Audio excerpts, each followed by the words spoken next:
when we spoke last in March at the Abundance Summit, your prediction was that AI was increasing at a rate as fast as 100 times per year, and that by 2029 or 2030, we might see AI as capable as 8 billion humans. Are you still seeing that pace? Yeah, I mean, it's a difficult thing to quantify exactly, but I certainly feel comfortable saying that it's getting 10 times better per year, which is, let's say, 4 years from now, that would mean 10,000 times better. So maybe 100,000. I think it will be able to do anything that any human can do, possibly within the next year or two. And then how much longer than that does it take to be able to do what all humans can do combined? I think not long. I don't know, 3 years from that point. So it like 2029-ish, 28, something like that. That kind of exponential growth in AI capabilities is staggering. But if machines can soon outpace individual human skills, the question becomes, what impact will that have on jobs and creativity? Are we prepared for the social and ethical challenges that might arise as AI approaches human-level intellect? The conversation we've had, and you came out in the same side as Jeffrey Hinton in this, was 80% probability it's going to be awesome. 20% probability we're screwed. Are you still on those odds? Yeah, I mean, one could say it's most likely going to be great, and there's some chance, which could be 10 to 20%, that it goes bad. The chance is not zero that it goes bad, but overall, one could say that the cup is 80% full, maybe 90%. 80 to 90% chance of AI going well sounds promising, but that 10 to 20% risk still looms large. Are we underestimating what even a small chance of things going wrong could mean for society? This balance between optimism and caution might be one of the biggest ethical debates of our time. All right, I like that increasing. What keeps you What keeps you up at night besides running 6 companies?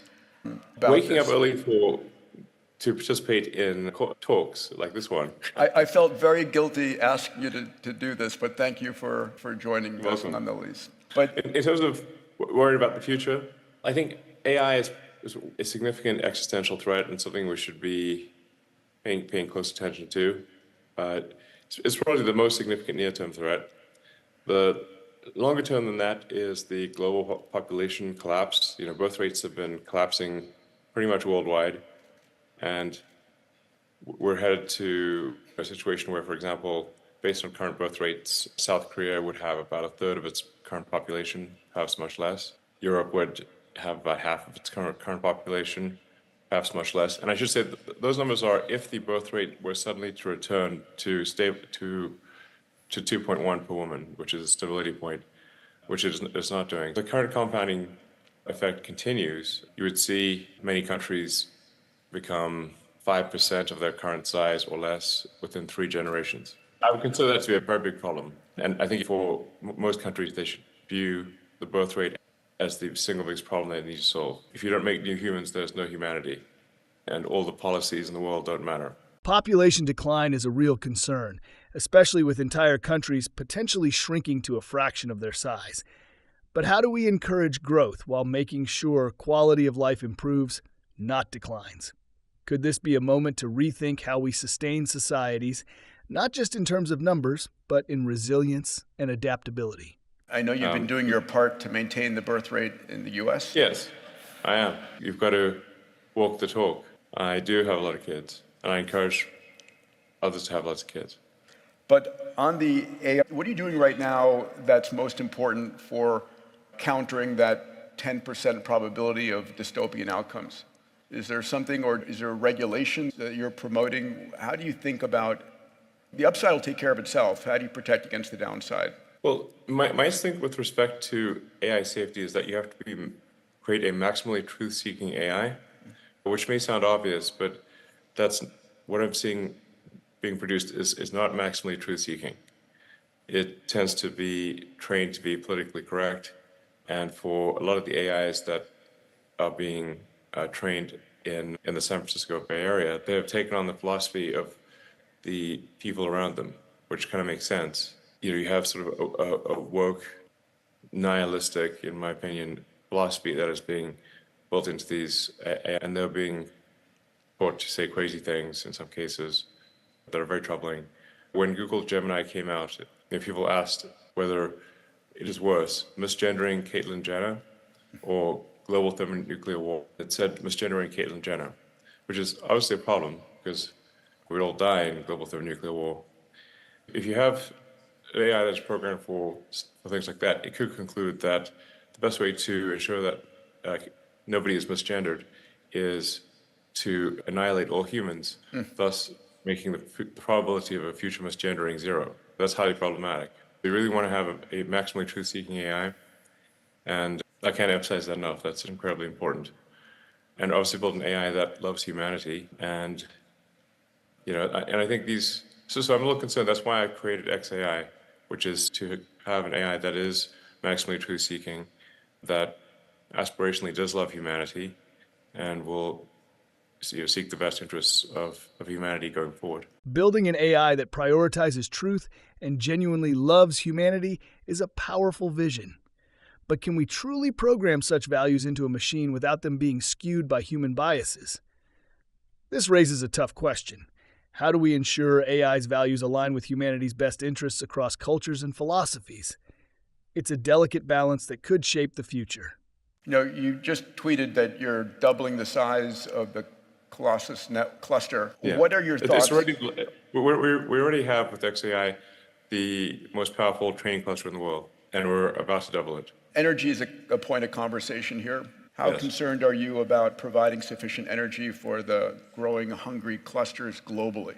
Yeah, I think things are currently chip limited, or they're not quite chip limited. They're getting to the point where they're limited by voltage transformers and installation, and they will become limited by. So there will be a tremendous amount of energy that's needed for digital intelligence and for electrification of transport.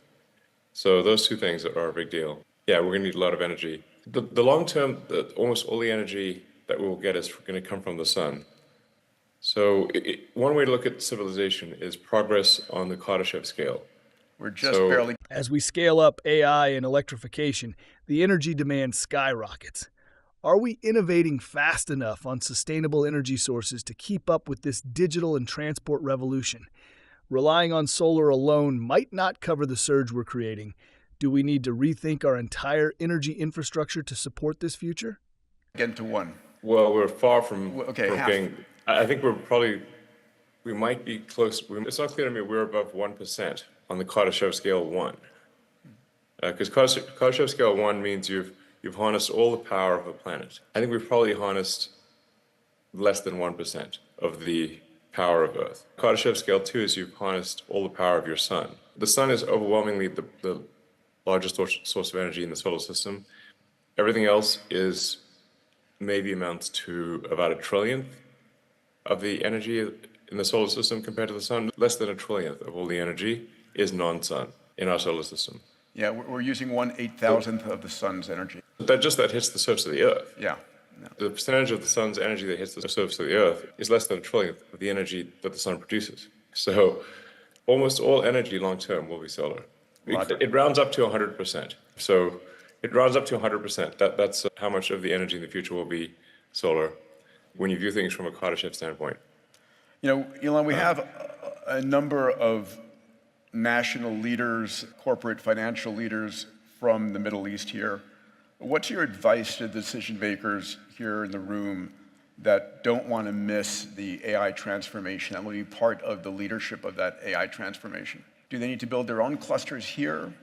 Are they partnering? Yeah, I think there's probably all countries will have their own AI clusters. It's currently very difficult to actually build an AI cluster and have it run. It's not like just pulling a computer out of a box. They are currently very difficult to run. And you have to say, are you going to be training a frontier model?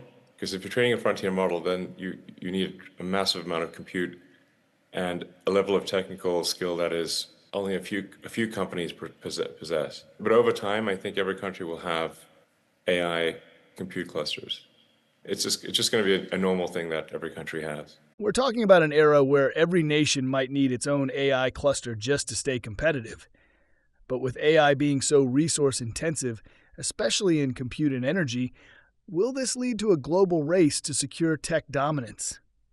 Could there be a point where AI capability becomes as essential to national power as energy independence or even military strength? So basic infrastructure for every nation, like they have an electrical grid. Yeah, it'll be something like electricity or, having an airline or something like that. It's every country will have AIs or multiple AIs. So, and there will be a lot of robots, There'll be a lot of robots. some people. Yeah, let's have that conversation a second because people are concerned about dwindling populations. AI and robots have the potential to help support the GDP.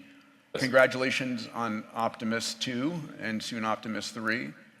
Your prediction on the number of robots by 2040, humanoid robots to be specific, what order of magnitude? By 2040. Yeah. I think by 2040, probably there are more humanoid robots than there are people. So on the order of I'd 10 say- billion. Yes. And your price point on these humanoid robots? You're pretty good on pricing. Sometimes you're off on timing. Yeah, I'm often optimistic on timing, but although the press will report when I'm late, but not when I'm early. For example, our Shanghai factory, we thought it would take about a year and a half, and we did it in 11 months. Our Gigafactory factory, we thought 2 years, we did it in 18 months. Or the Colossus cluster. Texas factory, 2 years, we did it in 14 months. So I've been early actually many times. It's just that it's just not reported. So when I make a prediction, I try to say what is the 50th percentile likely, which means that half the time I should be wrong. So I'm not sandbagging essentially. So, but I think once you get out to 2040, that's a long time from now. Over 25 years, there'll be at least 10 billion humanoid robots. 10 billion humanoid robots by 2040. Imagine the implications. They could fundamentally reshape economies, taking on tasks from manufacturing to healthcare and even personal assistance. But with such a high volume, what does this mean for human employment and identity? Will these robots be tools that elevate our quality of life, or could they end up challenging the way we define work and purpose in a highly automated world? And price point? Yeah, the price point will be, I think, quite low. Probably $25,000 for a robot that can do anything. We will be in a future, assuming we are on the good path of AI, I think we will be in a future of abundance. Obviously you wrote a book called Abundance. So I think you would agree that is probably the outcome. That basically anyone will be able to have any goods and services they want. The actual marginal cost of goods and services will be extremely low in the future. $20,000 to $25,000 for a humanoid robot that can do virtually anything? That could truly democratize access to technology and reshape our daily lives. It paints a picture of a future where abundance isn't just a concept, but a reality. But while we celebrate these advancements, we must also reflect on the impact on our workforce and societal roles. And as for SpaceX's achievements with Starship, it's a testament to human ingenuity. Creating such a monumental engineering marvel without AI involvement shows the incredible potential of collaborative human effort. It's both exciting and humbling to think that AI will one day look back and marvel at what we've achieved. Let me change the subject to something near and dear to both of our hearts. Congratulations on Starship. It was literally awesome. Probably the engineering feat of this decade, if not more. Not bad for humans. We did that with no AI was involved in that whatsoever. So Amazing. I'm glad to say that we're entirely with human brains and without AI. I think in the future the AI might look at that and say, not bad for a bunch of monkeys. When are we on Mars? When is Starship on Mars? I think we'll be able to launch some Starships to Mars in 2 years. The next Mars window, which is in about 26, 27 months, just over 2 years, we'll be sending our first uncrewed Starships to Mars.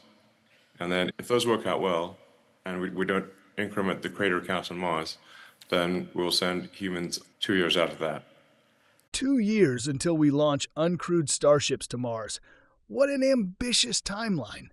The prospect of humans following just a couple of years later is thrilling and a bit daunting. It's incredible how quickly we can progress when innovation drives us forward. And the idea that future AI might see our achievements as not bad for a bunch of monkeys adds a fun twist.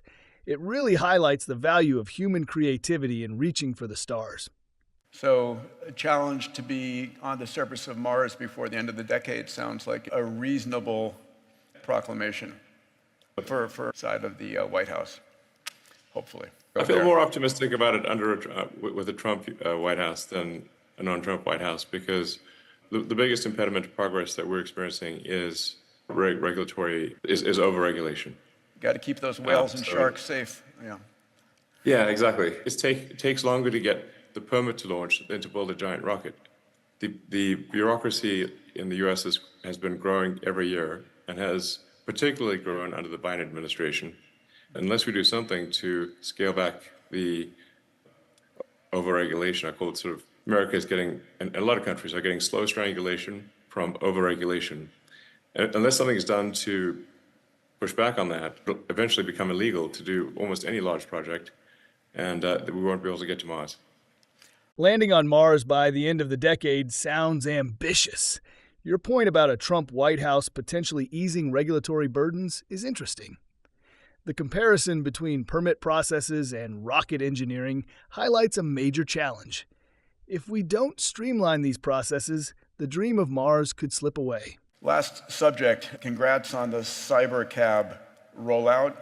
Pretty extraordinary. Kathy Woods predicted it to be, multiple trillions of dollars of potential GDP growth and impact. Yeah. Give us some predictions on when we'll see Cybercab, when we'll be ordering a Cybercab. Yeah, well, Tesla unsupervised full self-driving, we expect to be working in the US next year with the Model 3 and Y. So you don't have to wait for the robo-taxi or Cybercab to release autonomy. We're currently expecting to exceed human safety levels in Q2 next year, and then substantially go beyond that thereafter. And so really it's just a software update to the cars to be able to launch our self-driving network. So we expect to do unsupervised full self-driving and start that in California and Texas, around the middle of next year. And then we have 7 million cars on the road. We'll have 9.5 million cars by the end of next year. And eventually we'll have a fleet of, 100 million plus vehicles, and they'll all be autonomous. The Cybercab with no steering wheel or pedals, and we're expecting to reach volume production in 2026. So that's certainly interesting. But like I said, the actual launch of a robotic taxi, unsupervised full self-driving, is actually next year. At the event, the Tesla autonomy event, we had 50 cars, 30 Model Ys that were driverless, and 20 of the Cybercabs. And so autonomy is here, that's what I'm saying. And all cars will drive themselves. This is a no-brainer. They'll get to where they're 10 times safer than human-driven cars, which will save, past 1 million lives a year globally. And then Optimus starts limited production next year, and then should be in volume production in 26. And then we'll grow to, I think, ultimately be the biggest product of any kind ever. So I kind of agree with Ark Invest and Kathy Wood that autonomy, like the sort of robotic taxis, makes Tesla kind of like a $5 trillion company. The Optimus robot, I think, makes Tesla a $25 trillion company. It's not even clear what money means in the future. We end up in a post-capitalist society at some point. We do sort of end up, it does become kind of post-capitalist. And like I said, and I know you agree with this, that we're looking at the most likely bright side. We're headed for an age of abundance where anyone can have any goods and services they want. It won't be a case of universal basic income. It'll be a case of universal high income is the most likely outcome. Exciting times with the Cybercab rollout. Anticipating unsupervised full self-driving in the U.S. next year is a game changer, especially with a fleet of millions of cars. The projection of Tesla becoming a $5 trillion company thanks to autonomy is bold, and the idea of moving towards a post-capitalist society where everyone has access to abundant goods and services is thought-provoking.